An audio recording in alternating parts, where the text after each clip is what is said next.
Hello everyone, welcome to the series of variations, and in today's lecture we will be learning about a new concept that is called as alternate primes. So we have to find out the alternate primes till a given number n.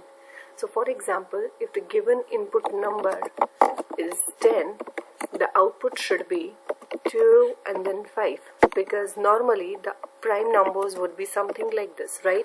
But we have to find out the alternate prime, so we don't have to print the value of 3 over here. So how we are going to find out? We can just simply iterate over n and then check whether the number is prime or not and print the alternate numbers just by keeping a simple flag variable we can use. Okay, so let's just do it now.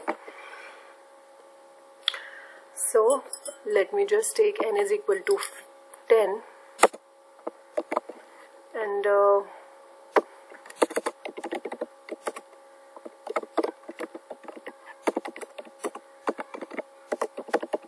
prime numbers,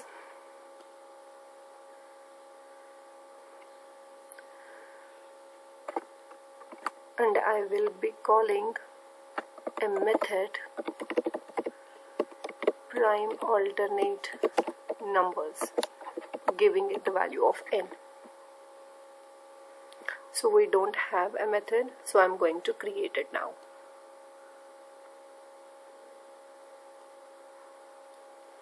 So we have to print the alternate prime number, right? So taking it as void for now.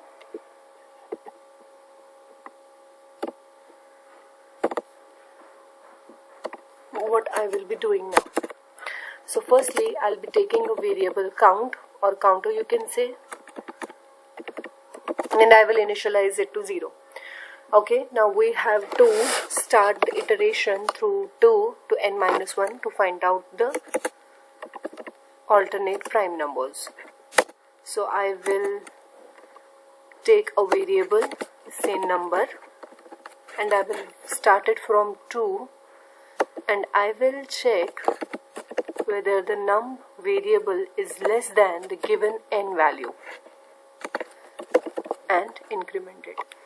So now we can say we can do one thing, because we have to iterate it through 2, because 2 is the least prime number, and then we have to iterate it up to the n, right? Now what we will do, we will create another function which will just check if that given number is a prime number or not. So for example, I will just try to find out if 2 is a prime number or not. So what will I do? I will write over here, I will just pass it a value num. If it is equal to 1,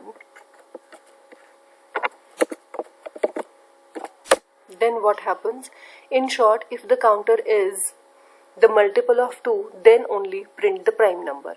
If it is not the multiple of 2, don't print the prime number. So how will we write it as?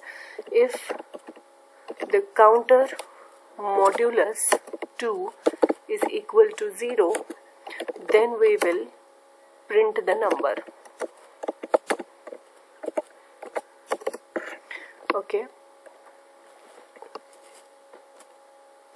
Otherwise, we will not. We are just keeping it the counter's value. As we told you that we will be keeping a flag value so that to print the alternate numbers. So firstly, we will check if the particular number is a prime number or not. Okay, so if that given number is equal to 1, then we will proceed further and we will find it out if the counter modulus 2 is equal to 0, that we are going to print the alternate prime numbers only. For that reason, okay. Now we will create another method which will just find it out if the given number is a prime number or not. So to find out if a given number is a prime number, what we are going to do, I'll take a variable and a flag variable as 0. I will take a for loop to find it out. If I is equal to 2, I should be less or equal to num divided by 2,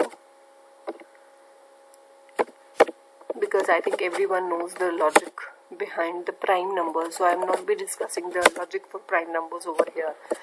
Okay, if num modulus I is equal to 0, the value of flag will be equal to 1 and we will ask it to break.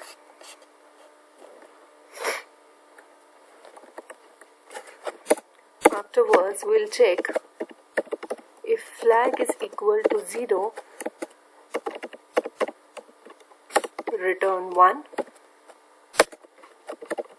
else return 0. So now, if this one has been come over here, we will check it with this. If it is also equal to 1, then only proceed further and check if it is the alternate prime, because only then we will be just working on with the next values. Okay.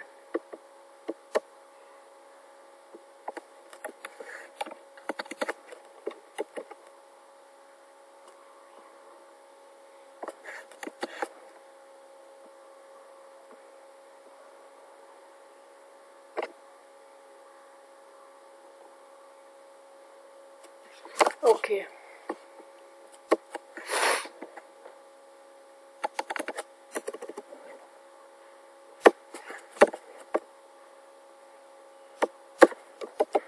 I haven't saved it again. See, 2 and 5. 2 and 5.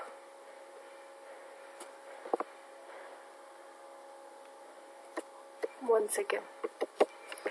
I just no, this is the correct output of 15. Okay. Hope you guys have understand how to find out the alternate prime numbers. Firstly, we have just checked whether the given number is a prime number. If it is a prime number, then it will return you 1, otherwise it will return you 0. If it returns you 1, then find out if it is the alternate number, then print that number. Otherwise, don't print, then increase the counter as well. Okay. Thank you very much.